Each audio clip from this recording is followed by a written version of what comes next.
Welcome to Making a Difference. Today we have a very, very interesting guest, Jackie Brandwynne.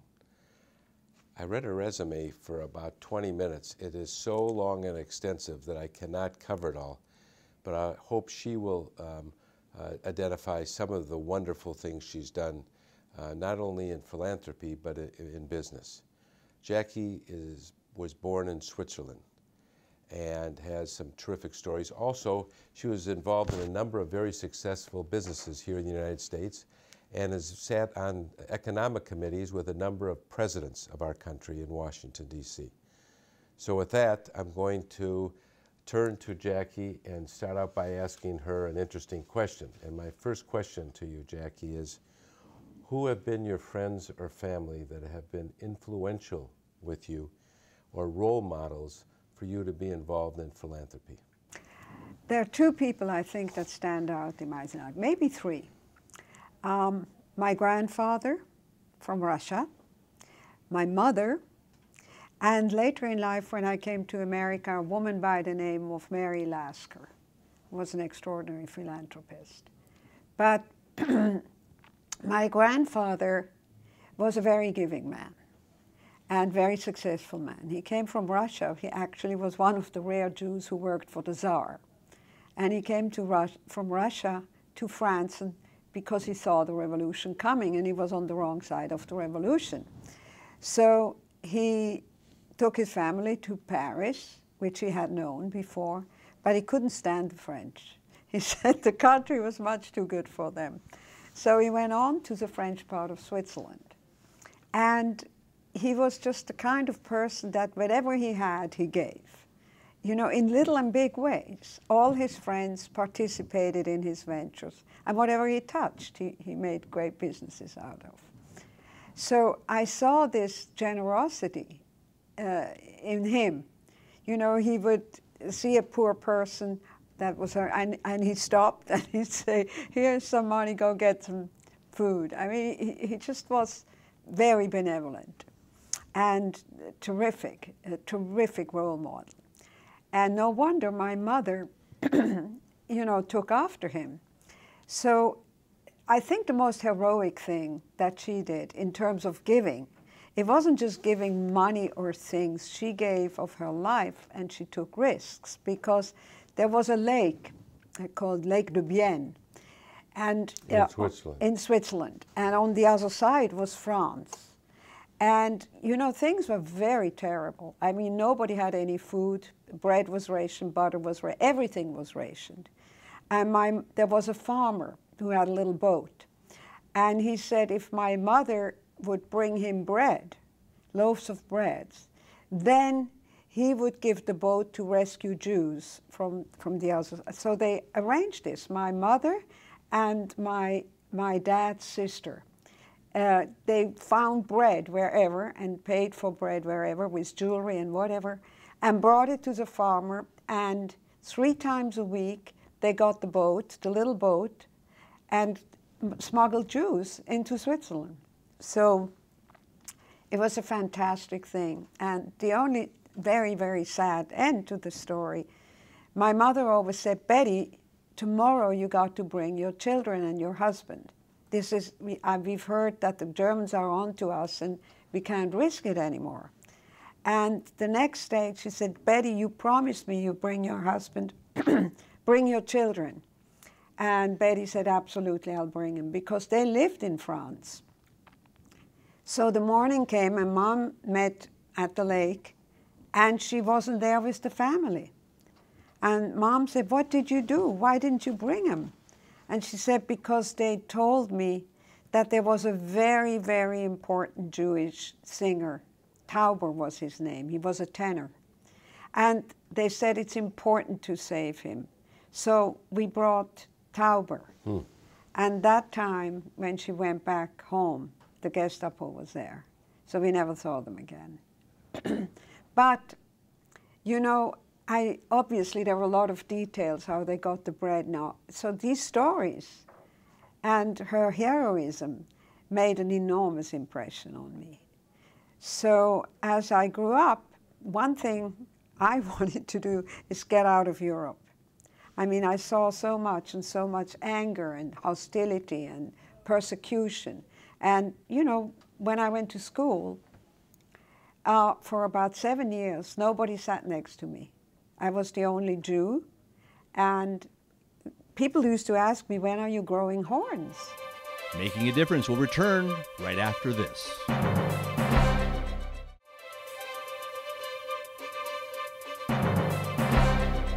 For about 7 years, nobody sat next to me. I was the only Jew, and people used to ask me, when are you growing horns? So the prejudice and the persecution and the beatings were just too much. And when I was about 8 years old, I put the map over my bed, a map of the world, and I put pins in it. And I said all the places I was going to go to. And I made almost all my pins. But by the time I was 14, I listened to a program from America every Monday. And this world, this openness, had such a lure for me that from that moment on, I knew I was going to be here. And when I was 18, I went to the American consulate. And I asked for a visa. By yourself? By myself. I didn't tell my parents. I didn't tell anybody. And, you know, in Switzerland, we have a slightly different school system. So I went to school at 6, and then I was able to skip twice. So I graduated very, very early. So, and it's a very elitist pyramidal system because they try to create an intellectual elite, in fact. And in the last 4 years, we started with 34 people and we ended with 14. Anyhow, all of this didn't matter because I wanted to go to America. And as a matter of fact, I was always interested in science. And in Switzerland, I wouldn't have had a position at university because if there were 50 men and 1 woman, 50 men, no matter how bright she was, would get in. And if there were 10 non-Jews and 1 Jew, it would be the 10 non-Jews. So I had 2 strikes against me. And remember, Switzerland only got the vote, women only got the vote in '74. So when my visa came through just shortly after I became 20 years old, and I was elated, and I told my parents, and they were aghast. And they said, listen, we give you a trip, we pay everything, you did very well in school, but 2 months. And I said, no, I can't. I'm not going to lie. I bought a ticket, a one-way airplane ticket from my pocket money that I had. And I also, you know, gave lessons to 2 brats in mathematics and Latin. So I had a little money. And I had saved $640. And I thought that was a fortune because I didn't know anything about money. And I came to America with $640. And it wasn't easy because I had to live sometimes on $5 a week. But where did you move to? Oh, I moved into, the first thing I moved to was a thing called the Swiss Townhouse for girls. What city? In New York. Oh, in New York. New York was it, because that's where the radio imaged. And, you know, I had a job for 6 months. I had an assignment to report from the United Nations. And when I walked in there to present my credentials, the guy said, little girl, I think you have the wrong room. Because I looked very young. I looked like a teenager. But I said, no, I don't. And I presented my credentials and, you know, started writing reports from the United Nations. But it was just for 6 months, and it paid next to nothing. But I knew after 6 months this is not what I wanted to do, because you were just, you know, listening to people making speeches, summarizing these speeches, and what they said wasn't all that interesting, and they said it poorly. So I said, this is not for me. But for the first time in my life, I saw television ads and radio commercials, and I never seen anything like this. And I said, I can do that. And because my grandfather and my father had both been in business and I listened to them often, I just got a knack for business. And I started in business and was hired originally by a company that wanted to turn around the magazine. And it was Competition 217, which was the most prominent teen magazine then. And I figured I immediately had a strategy because they were all concentrating on fashion. And I said, they're missing the boat because the money isn't fashion advertising. It's in food, it's in cosmetics, it's in decorating. I said, all we have to do is take this magazine, which is also a secondary fashion magazine, turn it into a service magazine. And then we'll get all this money from all these, and that's what we did. And it became very successful and very profitable. And from there, you know, the beginning of my career started in turning around failing brands and eventually failing divisions and eventually failing companies. But from the very beginning, I joined a board called American Health Foundation. And I met a lady there, an incredible woman. She's the most fabulous American woman, and she ought to be in plaques all over the place. Her name was Mary Lasker. And she was a fantastic philanthropist, and she was a co-founder of the NIH, National Institute of Health. And Mary, we got to know each other, and we got to be very big friends. And she said, Jackie, you and I, we're going to help this country reduce heart attacks, strokes, and cancer. That's my life's work. And you know, since then, at first on the side, I was engaged with scientific companies. But in my last 14 years, my partner and I actually built a cancer company, or helped build a cancer company. And we developed a vaccine for glioblastoma. Glioblastoma is an incurable brain cancer. And people who get it live about 12 to 14 months. That's all. And the thrill of my life it wasn't money. Didn't get any money. I didn't make any money on this at all. It's just all free work. But 7 people today are living that would have never lived. And that's in phase 1. The company had a small trial to prove safety. That's phase 1 always. And 40% of the people are alive. So, and this has been a fatal cancer. And now we're in phase 2 with 279 people in 25 medical centers around the country. And in a few months we'll know how this does, because it's a double-blind random test, which means not even the doctors who inject the vaccine know whether this is the real thing or not. So that it's a different way of giving. And you know, my whole life I've been involved, and I never thought about it in terms of making a contribution. It was just so natural, because it's what I saw my grandfather do, it's what I saw my mom do, it was my dad. It's just the way you grew up. More Making a Difference after this.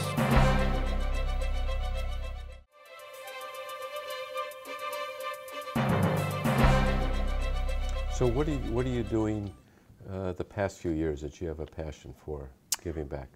This is the cancer companies. These cancer companies. Yeah. I have, there's another one we're studying now. My partner and I did a study around the world about stem cells. Right. And what they can really do and what they can't do and where we should connect. I think there is a possibility that the vaccine we have is I think it is effective, and it's proven. I mean, we have 2 people in year 5 cancer-free. But there's a possibility that with stem cell, with an original stem cell, that we can improve the vaccine. And we're looking at other opportunities, because we're thinking about creating another company in another cancer area. So, you know, enormous work. It's a passion. I had to learn something about biotech because even the language, I mean, did I know what a cell was? Did I know what a cascade was? None of that. There's a whole vocabulary that you have to learn in order to even understand what these scientists are telling you. Are you optimistic that we'll have some kind of cure for cancer in the next decade or two? Yes, yes, I am. You know, cancer cells are very inventive. They can change like a chameleon, and they're very clever. So you have to really deal, what we have learned is that you have to deal with the mother cell, with the original cell, because if not, then they just replicate again. But you know, we have made some enormous progress both in healing people, because if we detect it early, there is a very high chance, maybe over close to 90% of the time, we can heal people. Are there any specific cancer areas that you focus on? Solid tumors. Solid tumors, which is lung, prostate, breast, and I have breast cancer myself. So. And brain, you mentioned brain. Brain, yeah, these are all solid tumors. Then, you know, they're not solid. Solid tumors. Solid tumors. There are tumors, blood tumors and so forth. So what's the name of your organization? Well, it's Brandywyne Corporation, and you know, we keep a very low profile. Yeah, I mean, you have viewers here. You're going to get 1,000 inquiries now about I know, how you can help them with their cancers. Well, can I make a little plea, please? Please. Please go to the doctor. Please have for a woman, it is enormously important to have a mammogram or breast checkup. Sometimes women have very dense breasts, and if they do, it's hard to see a cancer, so they should have an MRI. But that's not right for every woman because it's costly. But if they have very dense breasts and it can't be read properly, that's what they need to do, because in an MRI, cancer cells have a different electrical emission than other cells. Then the other thing they must do is go to the gynecologist once a year and have a pap smear or a transvaginal sonogram, because there is no doubt, if we find it early, we can cure it. So give yourself a chance, everybody. And men, of course, have to do the same thing. Sure. And for men, I want to tell them one thing. Please take your vitamin D. You really have to do that. That's the sunshine vitamin. But if, you know, nobody gets 20 minutes on a naked body every day, which is what it takes to renew D. But the studies show, and these are very, very serious studies, over 10 years, over 10,000 people, the studies show that men with a vitamin D deficiency have a 50% higher risk of getting a heart attack. And not just a heart attack, but a fatal heart attack. I take 5,000 a day, vitamin D. Good. So you're smart. You're safe. I'm lucky. Yes. And that's what people have. You know, to be intelligent about your own body is the best protection. It really is. That means go to regular checkup, you know, lower your animal fats, and lots of veggies, and exercise. So are you a vegan? I'm not a vegan, but my friend Heidi is, and I'm becoming more vegan by the day, and I've just made a decision, actually, to cut out meat, yeah. And all meats? All meats. Because what people don't know, they think they can eat chicken. Well, chicken has 20% fat, even white breast chicken without skin. And turkey, unless you get the 99% fat-free turkey, it has a lot of fat. And animal fat, it is absolutely, there's no doubt about it. is very, very detrimental to our health. It's just impossible. Well, you look terrific. So it looks like you're eating the right things. You're watching yourself. You tell me you work out every day. I work out every day, except Sunday. Then I go with my little rescue dog for a walk. That's another thing. You know, you have to give to animals too, not just to people. So I have a little dog, and on Sunday she gets a big walk. So that's the only day, it's her day. Well, that's exercise. If you Yes, take it's your dog for a walk. exercising. Not quite as rigorously as otherwise. Is there anything else you want to tell our viewers about giving back? Anything else comes to your mind? Well, you know, I've always also been a contributor. And you have to choose fields that you are passionate about. Of course. Because then it's not like giving back, then it's like getting. In fact, giving, if it's done right, is getting. You get so much psychic income from that. It just makes you feel so much better. But the most important thing is to choose what is it that you want to contribute to. In the institution, I've always had a rule. Science is one, education is another, and then culture. Why? Well, science, it's obvious, because we want to create greater health for people. Education also, it's fundamental. If we're not educated, if we don't give our kids a chance to be educated, they really don't have the opportunities in life. Right.